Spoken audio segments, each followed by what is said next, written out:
အခုအမကပထမိန်ပတန်လေးကိုတခါတည်းချုပ်နေနေပေါ့နော်ကိုမတိသေးတဲ့သူလေးတွေအတွက်ကိုပညာဒါနတက်ပေးတော့မှာဖြစ်ပါတယ်ဒီမှာဆိုရင်အမတို့ခါးကိုက CN နဲ့ပဲမှပြောမယ်ပေါ့နော်ခါးကို81 CN နဲ့တွက်ထားတယ်တင်ရဒါ109 CM ဆိုတော့ခါးနဲ့တင်ဆိုင်ကတော်တော်ကွာတယ်ပေါ့နော်ဒီဒါမှဆိုရင်တင်ကိတ်တဲ့ body အချိုးစားကိုအမအခုတွက်ပြမှာဖြစ်ပါတယ်အဲ့မှာဆိုရင်အမတို့ရင်ဆုံးအဖုံးချမ်းမှာပေါ့နော်ဖုံးချမ်းမှာသူ့ပတ်တန်ပုံတင်ကြီးအတိုင်းပဲခါကိုနှစ်နဲ့စားမယ် 2.5 cm ချားမယ်ပြီးရင်ဒီလေးလက်မဆိုတာကတော့တောက်စာပေါ့နော်ဒါအဖုံးချမ်းဘက်မှာအမတို့သွားမယ်ဟာပေါ့ပြီးရင်ဒါနောက်ချမ်းနောက်တင်နောက်ချမ်းပေါ့တင်နောက်ချမ်းမှာဆိုရင်အမတို့ဒါတောက်စာရှိမယ်အဲ့မှာအမတို့ခဏနေရင်ခါနဲ့တင်တဲ့ခြားနာချင်းကိုမှတောက်လေးတောက်စာနဲ့အမတို့မြှောက်မယ်ပေါ့နော်နောက်ချမ်းအကျယ်ဘူးတော့နောက်တစ်ခါတင်အတွင်းချမ်းမှာဆိုရင်လည်းအမတို့ဒါခါအစားနှစ်ပြီးရင် 2.5 ချာနာမယ်ပြီးရင်တောက်စာ4 cm ပေါင်းနာမယ်ပေါ့နော်ပြီးရင်အမတို့ဒီပထမိန်ဖြစ်တဲ့အတွက်ကြောင့်မလို့အတွင်းထဲမှာအမတို့ဟိုပို့စားထားရမယ်ပေါ့နော်ခြေလမ်းသွားတဲ့ခါကျရင်ဒီထမိန်စကတ်ကမကွဲအောင်လို့ပေါ့နော်အဲ့တော့10 to 15 cm ပေါ့နော်အမတို့10 cm နေ15 cm ဒီကိုကြိုက်သလိုထားလို့ရတယ်ပြီးရင်ဒါတောက်စာ4 cm ဒါအတွင်းကျမ်းမှာထားရမယ်အမတို့စကတ်ရဲ့အကျယ်ပေါ့နော်အဲ့တော့အမတို့ဒီမှာခါနဲ့တင်တဲ့ခြားနာချင်းကိုအမတို့နှုတ်လိုက်တဲ့အချိန်မှာဆိုရင်ဒါတင်ရ100ကိုကြည့်တယ်ခါ81ရှိရယ်အဲ့တော့အမတို့ဒါနှုတ်ချလိုက်မယ်ပေါ့နော်နှုတ်ချလိုက်တဲ့အချိန်မှာဆိုရင်ဒါ38 cm ကွာခြားတယ်ပေါ့နော်ခါနဲ့တင်တဲ့နှုတ်လိုက်တဲ့ကွာခြားခြင်းကအဲ့တော့အမတို့ဒီမှာ38 cm ကွာခြားတယ်ဆိုတော့အမတို့ကတောက်ကိုအဖုံးချမ်းမှာတတောက်ထဲမယ်အတွင်းချမ်းမှာတတောက်ထဲမှာဖြစ်တဲ့အဲ့ဒါကြောင့်မလို့တောက်နှစ်ထောက်စာတက်ကိုအမတို့က 8cm နှုတ်မယ်ပေါ့နော်တောက်တစ်ထောက်ကို 4cm နဲ့နှစ်ချောင်းဆိုတော့ 8cm အမတို့နှုတ်ပါမယ်နှုတ်လိုက်တဲ့အချိန်မှာဆိုရင်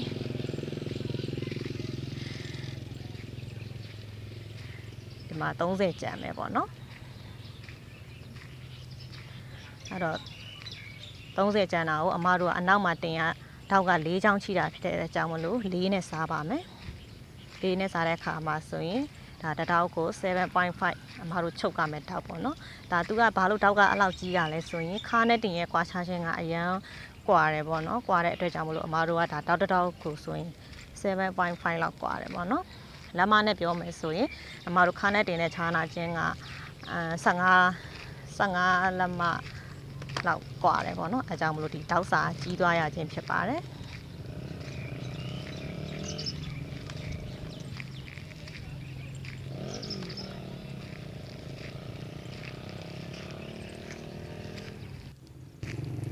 ဒီမှာဆိုရင်ဒါအမတို့တောက်စာရဲ့တန်ဖိုးက 7.5 ပေါ့နော်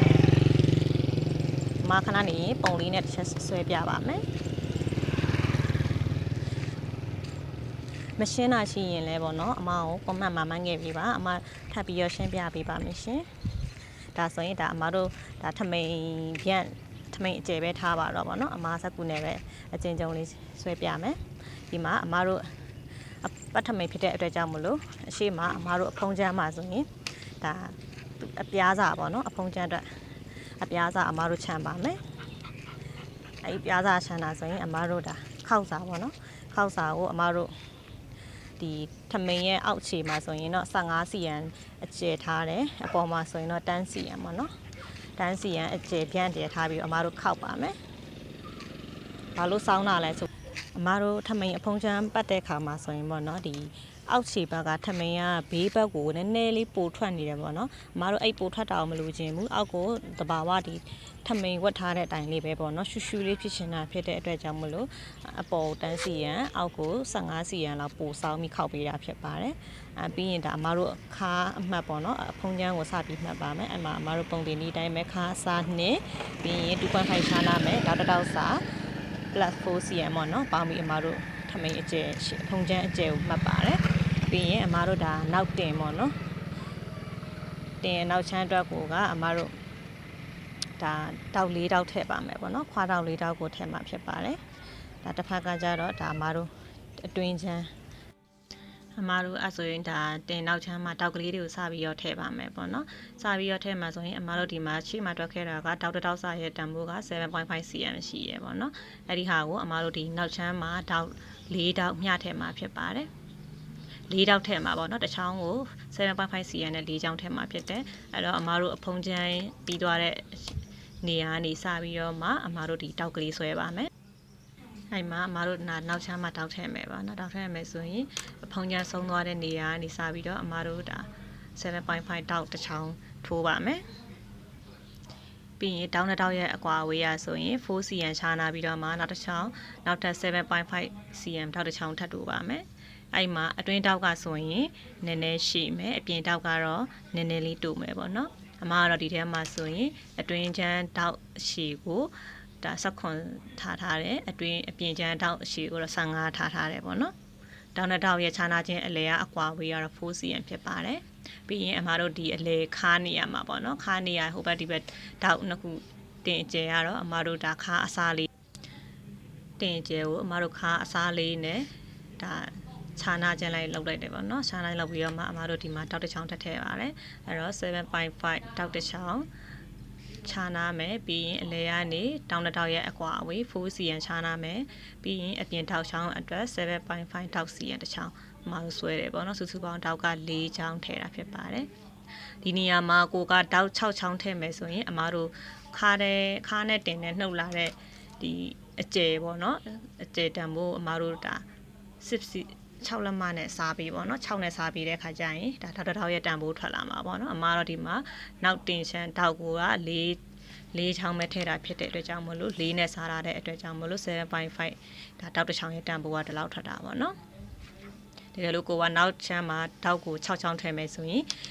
ခါနဲ့တင်ရဲ့ခြားနာခြင်းကို6နဲ့စားပေးပါပြီးရင်ဒါအမတို့အတွင်းချမ်းပေါ့နော်အတွင်းချမ်းမှာဆိုရင်ဒါအမတို့ခါစားနှစ်သွားမယ်ပြီးရင် 2.5 cm ခြားနာမယ်ပြီးရင်တောက်စား 4 cm ထားမယ်ပြီးရင်အမတို့ဒီအတွင်းမှာပေါ့နော်ထမိန်လုံအောင်လို့10 to 15 cm အမတို့ပိုးစားထားမယ်ပေါ့နော်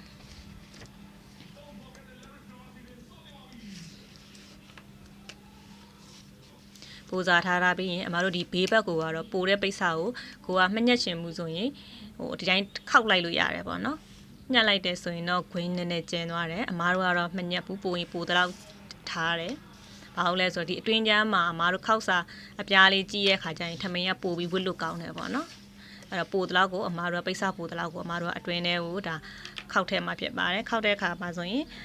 တချို့ကလည်းဒီတဲခောက်ကြတယ်ပေါ့နော်အမကတော့ဒီအောက်ဘက်ကိုနည်းနည်းလေးစောင်းပြီးတော့ခောက်တာကိုပိုကြိုက်ပါတယ်အဲ့တော့လမ်းသွားတဲ့အခါမှာဆိုရင်စကကဟိုတုံမနေဘူးပေါ့နော်ဒီအောက်လေးကိုနည်းနည်းလေးအမတို့ကရှူပြီးတော့မှခောက်ထားတာဖြစ်တဲ့အတွက်ကြောင့်မလို့အဲ့တော့အမတို့ဒီခောက်စာကတော့ပိတ်စာကိုပိုတော့ကိုဒါပိုခောက်လို့ရတယ်ပေါ့နော်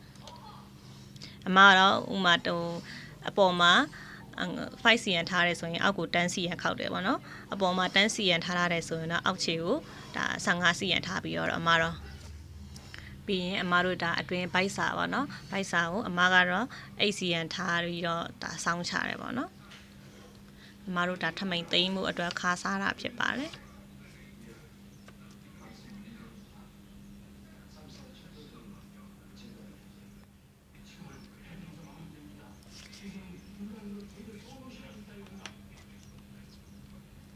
ပြီးပြီဆိုရင်အမတို့ဒါအဖုံးချမ်းပတ်မှာပေါ့နော်အဖုံးချမ်းပတ်မှာဆိုရင်တော့5 cm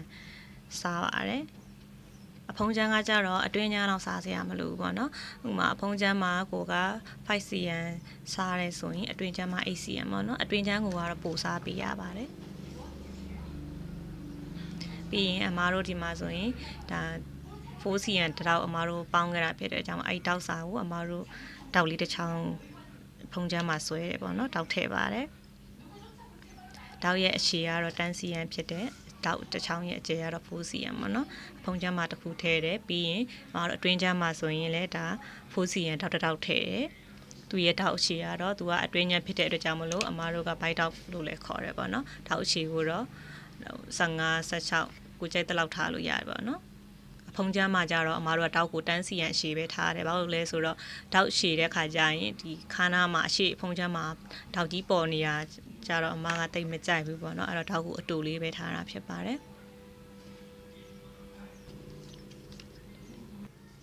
ဒါအမတို့စနာအဖုံးချမ်းအတွက်မှာခောက်လာတဲ့ဟာလေးကိုအမဒါလိုင်းစင်းလေးနဲ့ပြထားတာဖြစ်ပါတယ်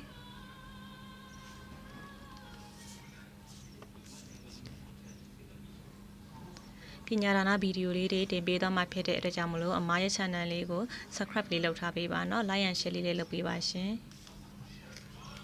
မသိတာလေးတွေနားမလဲတာလေးတွေရှိတယ်ဆိုရင်လည်းအမကို comment မှာမှတ်ငယ်ပေးပါအမဗီဒီယိုဖိုင်လေးတွေနဲ့ထပ်ပြီးတော့မှရှင်းပြပေးသွားပါမယ်ရှင်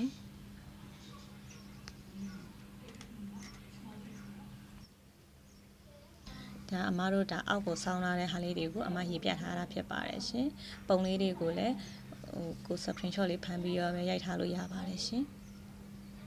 ဒီရင်အမပြောချင်တာကဒီအမတို့ဒီဘိုက်တောက်ထဲတဲ့အခါမှာဆိုရင်အတွင်းချမ်းရဲ့တဝက်ကနေပြီးတော့အမကိုတောက်ကလေးထည့်ပေးပါပါเนาะဘာလို့လဲဆိုတော့အမတို့နောက်တင်နဲ့နီးသွားတဲ့အခါမှာဆိုရင်တောက်ကြီးကအပြင်ထွက်နေတတ်တယ်ပေါ့เนาะအဲ့တော့အမတို့အတွင်းချမ်းရဲ့တဝက်ကနေချိုးပြီးတော့မှဖိုးစီယန်တောက်လေးတစ်ချောင်းထည့်ပေးရင်ရပါပြီရှင်အားလုံးကိုကျေးဇူးအများကြီးတင်ပါတယ်ရှင်နောက်ထပ်လည်းပညာဒါနဗီဒီယိုဖိုင်တွေတင်ပေးသွားပါမယ်ရှင်အားလုံးကိုကျေးဇူးတင်ပါတယ်ရှင်